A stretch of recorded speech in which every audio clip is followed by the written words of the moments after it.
이 동영상은 슬기로운 4대 보험 실무라는 책의 해설을 위해 만들어졌습니다. 안녕하세요. 16, 17, 18단원은 건설업에 대한 이야기입니다. 복잡하죠? 건설공사가 진행되는 양상을 보면 각 건설 분야별 하층업체, 즉 하수구빈들이 많고 그 하수구빈에게 채용된 일용 근로자가 많습니다. 이들의 근무일도 일정치 않습니다. 관련하여 건설업의 본사 직원과 현장 직원의 산재보험 고용신고에 있어서도 차이가 있었죠. 이 내용은 제8단원에서 다루었습니다. 16단원에서는 건설업에 특히 쓰임이 많은 용어부터 짚어보겠습니다. 노무비율이란 말이 있는데요. 혹시 들어보셨습니까? 보수총액의 신고, 상시근로자 수 산정에 적용되는 용어입니다. 기준보수라는 말은 어떻습니까? 보수 산정이 어려워 고시를 통해 보수를 결정하는 방식입니다. 부침 자료를 통해 산업분류별 기준보수액을 보여드리겠습니다.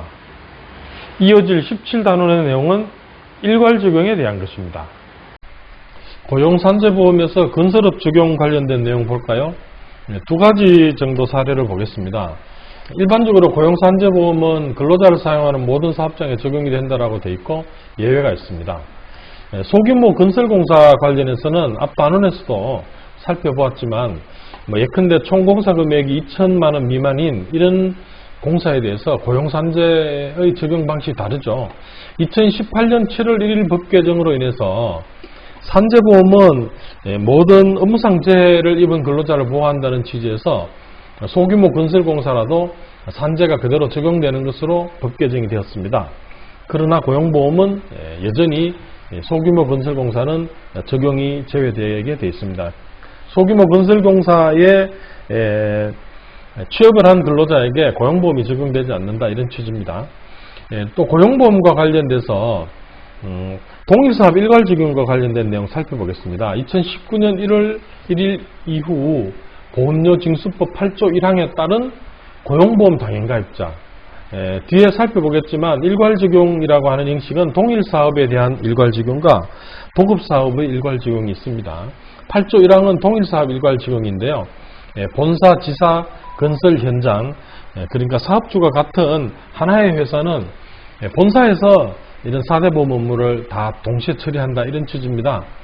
그래서 8조 1항에 따른 고용보험 당연가입자인 사업주가 하는 건설업이면 그때부터 보험 일괄 적용이 됩니다. 건설 면허업자가 아닌 건설업자인데요. 이런 업자가 100제곱미터, 200제곱미터 초과하면서 총 공사금액 2천만 원 이상의 공사를 하는 경우 착공일부터 여기도 당연 일괄 적용이 된다는 내용입니다. 노무비율이라고 하는 것이 보수총액 산정에 쓰입니다. 노무비율이라고 하는 것은 3년 동안에 각 사업주의 총 공사금액을 합산한 전체 공사금액에서 사업주가 근로자에게 지급한 보수총액의 비율입니다. 전체 공사금액에서 보수가 차지하는 비율이 되겠죠. 그래서 이렇게 노무비율을 적용하는 것은 보수총액을 결정하기 곤란한 경우에 대통령령이 정하는 바에 따라 고용노동부 장관이 정하는 노무비율을 사용하여 보수총액의 추정액 또는 보수총액을 결정할 수 있습니다. 이 보수추정액이나 보수총액이라고 하는 것은 4대 보험, 특히 고용산재보험에서 보험료를 결정하는 근거가 되는 그 보수총액을 말씀하는 겁니다. 이 보수총액을 그러면 어떤 식으로 구체적으로 산정하는지 관련해서 법률 조문을 살펴보게 될 것 같으면요.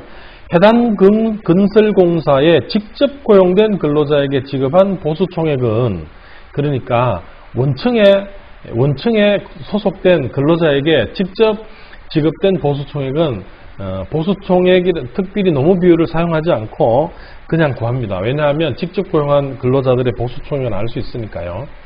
그런데 보면 일괄 적용을 하게 되면 본사 내지는 원청이 보험가입자로서 보험료를 징수해서 납부하는 의무를 원칙적으로 지게 되거든요. 물론 예외는 있습니다만 그래서 그러한 경우의 지금 보수총액을 얘기하는 겁니다. 그래서 원청에 고용된 근로자에게 지급된 보수총액은 그냥 그대로 구하고 하도급 공사금액의 합계액에 하도급 노무비율을 곱한, 즉 다시 말해서 하청업체의 보수총액에 대해서는 이렇게 노무비율을 사용해서 추정액 비슷한 내용을 가지고 보수총액을 결정을 하면 된다라고 하는 것이 법 규정입니다. 상시근로자 수 산정도 추정치를 사용합니다. 상시근로자 수를 산정해서 쓰이는, 예를 들어보자면 예컨대 건설업에 대한 우선 지원 대상 기업의 기준이 근로자 300명 이하로 되어 있잖아요. 그런 경우에 추정치를 사용해서 근로자 수를 산정을 할 수 있습니다. 전년도 공사 실적액 곱하기 전년도 노무 비율 나누기 전년도 건설업 월 평균 보수 곱하기 조업 개월수, 이렇게 해서 나누게 되면, 그러니까 분자에는 전년도 공사 실적액 곱하기 노무 비율이니까 보수 총액이 나오겠죠. 이 보수 총액을 분모에는 월 평균 보수에다가 조업 개월수를 곱해서 나누게 되면 추정치, 근로자 수에 대한 추정치가 나오게 됩니다. 기준보수도 건설업에서 종종 쓰이는데요. 기준보수라고 하는 것이 반드시 건설업에만 있는 용어는 아니에요. 사업의 폐업, 도산 등으로 보수를 산정하기 곤란한 경우에 노동부 장관이 정하여 고시하는 금액을 보수로 할 수 있습니다. 그래서 보시면 2021년도에 고시 내역을 보면 건설업 같은 경우에는 기준보수액이 433만 442원으로 되어 있습니다. 이어서 17단원에 대한 해설입니다. 일괄적용에 대한 내용 말씀드리겠습니다. 동일회사, 즉 동일한 사업주 산하의 본사, 지사, 현장을 하나로 묶어서 본사에서 일괄적으로 4대 보험을 처리하는 방법을 동일사업 일괄적용이라고 합니다. 그리고 법적으로는 별도의 회사인 하청을 원청과 묶어서 하나의 사업처럼 보는 것이 도급사업의 일괄적용이고요. 이럴 경우 원청이 사업주가 되는 형식입니다. 이에 대한 예외도 있습니다. 하여간 복잡합니다. 그럼에도 불구하고 이러한 제도가 운영되는 목적은 구분된 사업장에 대한 4대 보험 관리와 효율성 확보를 위한 것입니다. 일괄적용 관련된 내용 보겠습니다. 징수법 8조에 보면 동일사업 일괄적용, 징수법 9조에는 도급사업 일괄적용이라고 있습니다. 사업장 관리번호가 건설 현장과 본사가 산재인 경우에는 다르겠죠. 그런데 이런 경우에 본사를 보험가입자로 해서 보험료 징수 납부의 책임을 지우는 겁니다. 그래서 이렇게 사업장 관리번호가 다른 본사와 건설 현장, 지역본부를 하나의 사업처럼 그렇게 보는 거죠. 그래서 보시면 사업의 일괄적용과 관련해서는 사업주가 동일인 것, 그러니까 같은 회사입니다. 같은 회사인데 이렇게 사업장 번호가 다른 경우에도 보험 가입자를 본사로 하는 것입니다. 이렇게 함으로써 보험료 징수 납부 업무의 효율성을 도모하는 겁니다. 실질적으로 건설 현장에 이런 업무를 다 처리하는 데는 한계가 있기 때문에 이런 식으로 해서 법에서 하나의 일괄되는 사업장으로 묶어버림으로써 효율성을 도모하기 위한 것이 당연 일괄적용입니다. 이미 일괄적용이라고 하는 것도 있는데요. 사업장이 전국에 산재한 청소용역회사 같은 경우에 회사의 필요에 의해서 사업주인 보험가입자를 본사로 정하는 이런 내용을 정할 수 있습니다. 그래서 공단의 승인이 있으면 가능하고요. 예컨대 동일한 교육청 소속의 개별 학교가 이런 식으로 묶여져 있으면 교육청에서 일괄적으로 낸다든지 하는 방법이 가능하겠죠. 그러나 이런 이미 일괄적용과 관련해서는 산재보험의 경우에는 고용노동부 장관이 정하는 사업 종류와 같은 경우로 한정한다. 이렇게 되어 있습니다. 사업의 종류와 같아야 산재보험의 효율이 같기 때문에 그렇게 할 수 있도록 입법이 되었습니다. 자, 건설 현장에는 보면 발주처가 있고요. 그 다음에 원청이 있고 하청이 이렇게 여러 가지가 여러 군데 있습니다. 보통 이 하청은 법률적으로는 원청과 독립된 별개의 회사입니다. 그런데 보험료 징수 납부를 위해서는 이렇게 같이 묶어버리는 겁니다. 이것은 고용산재보험의 경우에만 그렇고요. 건강연금보험의 경우에는 원칙으로 가는 겁니다. 하수급인, 즉 하청업자는 각각 별도 회사이기 때문에 원도급 및 하도급자 각각 해당 근로자에 대한 보험가입을 하는 겁니다. 건강연금보험은 그렇고요. 이 내용에 대해서 예외라면 예외인 내용을 한번 살펴보겠습니다.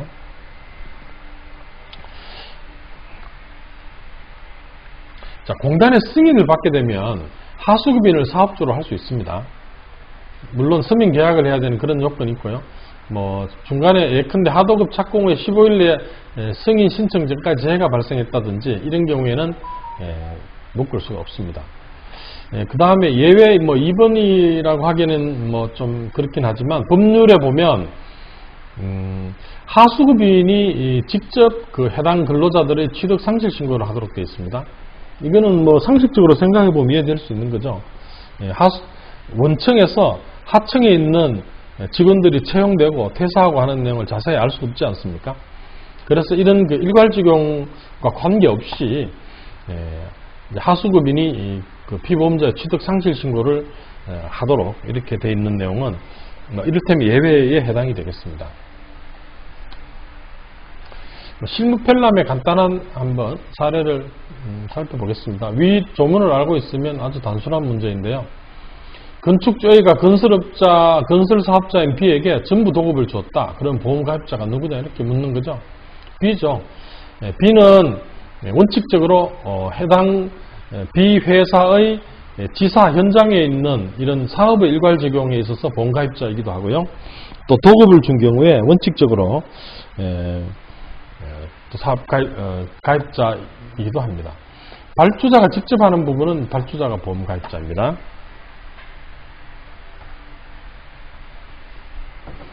그래서 이 내용을 한번 정리해 보겠습니다. 도급사업 일괄적용 같은 경우에는 원수급인이 사업주로 간주함이 원칙이다 이런 내용이고요.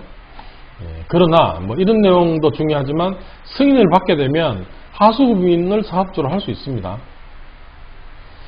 그 다음에 사업의 일괄적용은 동일한 사업주, 그러니까 같은 회사에 소속되어 있는 지사라든지 현장을 하나로 묶어버리는 겁니다. 이미 일괄적용은 건설업의 사업인데 회사에서 필요에 의해서 승인을 받아가지고 하나의 사업으로 묶는 그런 제도가 되겠습니다.